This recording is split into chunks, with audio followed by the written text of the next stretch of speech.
সুপারিশের বাস্তবায়নের জন্য। এই জন্য আমি গার্মেন্টস শ্রমিক সংঘ থেকে আরেকবার অভিনন্দন জানাচ্ছি। একটা সুপারিশ বা দাবিনামা বহুভাবে প্রত্যাখ্যান করা যায়। তার মধ্যে একটা প্রত্যাখ্যান হচ্ছে বিরোধিতা, আর একটা প্রত্যাখ্যান হচ্ছে উপেক্ষা। তো যাদের নিয়ে অনেক বিরোধিতা থাকে তারা আলোচনায় থাকে, আর আমাদেরটা হয়ে গেছে প্রথম 5-7 দিনের পরে, মে দিবসের পরে এটা নিয়ে খুব বেশি আলোচনা হচ্ছে না বুদ্ধিজীবী মহলে। আমার জোনায়ের সাহেব বলতেছিল যে খুব বেশি আলোচনা হচ্ছে না, আমিও মনে করতেছিলাম আলোচনা হচ্ছে না।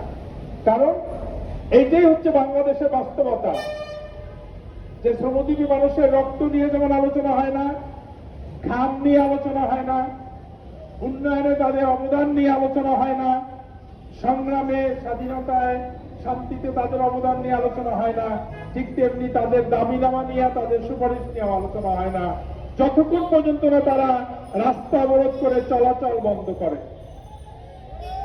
এবং সেই আলোচনা হয় কি, শ্রমিকরা ন্যায্য দাবি নিয়ে রাস্তা অবরোধ করতে বাধ্য হয়েছে, এই খবর কিন্তু হয় না। খবর হয় শ্রমিকদের রাস্তা অবরোধের জন্য জনদুর্ভোগ তৈরি হয়েছে। এই অবস্থাটা পাল্টাতে হবে।